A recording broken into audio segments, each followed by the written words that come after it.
Alcohol, शराब, abstain from alcohol for the entire month. This cigarettes country to require health new smokers and to get those who are पहले ही दुनिया की सबसे बड़ी problems में से एक थी, पर अब vape sample. Vape store has been hit by Federal government will ban recreational vaping. This little e-cigarette made Juul Labs one of the most valuable startups. The toxic nature of vapes. At its peak, the company was worth $38 billion. Juul's popularity swelled. Vaping एक ऐसा culture जिसने अपने आप में उन लोगों को नहीं फंसाया जो कि पहले से ही फंसे हुए थे, बल्कि ऐसे लोगों को फंसाया जो कि दुनिया का फ्यूचर है। 2022 की एक रिपोर्ट में पता चला कि पूरे यूके में हर 10 में से एक बच्चा, लगभग 25 लाख से भी ज्यादा मिडिल और हाई स्कूल के बच्चे ई सिगरेट्स का इस्तेमाल करते हैं और 2023 तक ये आंकड़ा 5 मिलियन से भी ज्यादा ऊपर पहुंच चुका है। कुछ कंट्रीज इसको लीगल मानती है तो कुछ कंट्रीज इसको बैन कर चुकी है। To call for a ban on disposable vapes in New Zealand. Will ban recreational vaping. क्योंकि अब हर जगह तो पोर्टलैंड नहीं बन सकती। The open drug use, the deaths, worse than ever. तो क्या पूरी दुनिया में इतनी तेजी से फैलने वाला ये वेप हमारी हेल्थ के लिए अच्छा है, या फिर ये भी बाहर से तो सिर्फ फ्लेवर लेकिन अंदर से? Australia has a vaping problem. Like 98% of our school vapes, I reckon. once you're hooked, it's pretty hard to get off. More nicotine than 50 cigarettes. तो अगर तुमको भी लगता है कि वेप हमारी हेल्थ के लिए अच्छा है, रुको जरा, सब्र करो, पता चल जाएगा। वेपिंग एक ऐसा ट्रेंड जो कि दुनिया भर में कोरोना से भी ज्यादा स्पीड में फैल गया। आपने सोशल मीडिया, रियल लाइफ या फिर रियल लाइफ में वेप या ई सिगरेट्स को देखा ही होगा। कई बड़े देशों में ये बहुत ज्यादा तेजी से फैल रहा है, यहाँ तक कि इंडिया में भी बहुत सारे बच्चे इससे एडिक्टेड है। कई कंट्रीज ने इसको बैन कर दिया है, जिसमें एक इंडिया भी शामिल है। Production, manufacturing, import, export, transport और सेल आर ऑल बैंड।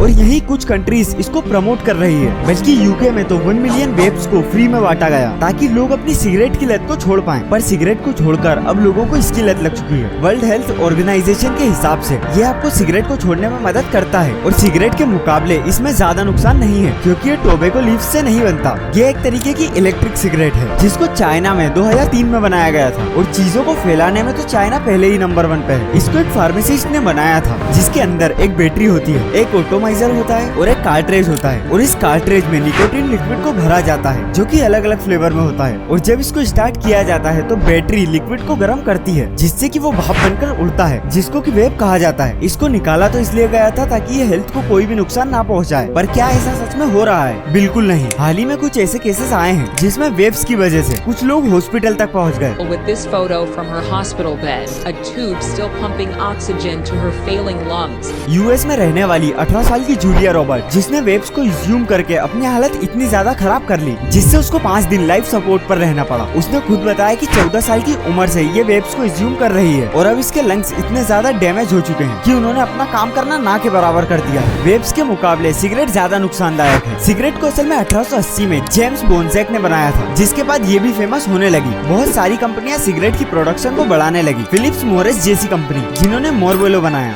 जो कि दुनिया की नंबर 1 सिगरेट थी। 1972 के बाद ये बात पता चली कि इससे लोगों की मौत हो रही है और ये लोगों के लिए बहुत ही ज्यादा हानिकारक है और लोगों का सिगरेट पर से भरोसा उठने लगा। पर इसके बाद भी सिगरेट की प्रोडक्शन को बंद नहीं किया गया। फिर इस कंपनी ने 2018 में $12.8 बिलियन को खर्च करके ई सिगरेट्स को बनाना चालू किया, ज्वेल्स लैब्स नाम से, जो कि आपको टोबैको प्रोडक्ट छोड़ने में मदद करेगी, जो कि कलरफुल था, अलग अलग फ्लेवर्स में आता था और छुपाने में भी आसान होता था। पर धीरे धीरे ये पूरे अमेरिका में फैलने लगे। हर मिडिल और हाई स्कूल का बच्चा इसको यूज करने लगा और फिलिप मॉरिस ने आज की जनरेशन को भी इसमें हू कर दिया। इसको बनाया तो गया था सिगरेट को छोड़ने के लिए, लेकिन इसको देखकर उन बच्चों ने भी सिगरेट पीना स्टार्ट कर दिया जो कि सिगरेट पीते भी नहीं थे, या फिर उन्होंने भी वेप्स को लेना स्टार्ट कर दिया। टीनेजर्स को इसकी लत लगने लगी, जहाँ पहले ही सिगरेट और अल्कोहल को छोड़ना बहुत ज्यादा मुश्किल था। आज इसमें एक और प्रोडक्ट शामिल हो गया जिसके पैकेट पर साफ साफ शब्दों में लिखा हुआ है इट कैन किल यू। उसके बाद भी लोग उसको यूज कर रहे हैं। अगर ग्लोबली देखा जाए तो हर 5 में से 1 लड़का और 10 में से 1 लड़की स्मोकर है। इंडिया में 10 करोड़ से भी ज्यादा एक्टिव स्मोकर है। पहले के कई लोगों ने इसको इसलिए स्टार्ट किया था क्योंकि उनको इसके बारे में पता ही नहीं था, पर आज हर स्टूडेंट को ये बात पता होने के बाद भी कि ये हमारी हेल्थ के लिए हार्मफुल है, फिर भी वो स्मोक करते हैं। जो बच्चे अपनी फैमिली के साथ रहते हैं वो कई बार डर के कारण ऐसा नहीं करते, लेकिन जो बच्चे हॉस्टल्स में रहते हैं या फिर कहीं बाहर पढ़ने जाते हैं उन बच्चों को सिगरेट पीते हुए देखना बहुत आम बात है। और अगर तुम किसी भी यूनिवर्सिटी में जाकर देखोगे तब उन बच्चों के हाथ में किताबों से ज्यादा सिगरेट्स दिखेगी, जिसको ये एडिक्शन नहीं बल्कि स्ट्रेस बस्टर बोलते हैं। और अब तो इसको वेप्स ने और ज्यादा बढ़ा दिया है। आज ई सिगरेट्स का मार्केट $20 बिलियन से भी ज्यादा का है और 2027 तक ये $50 बिलियन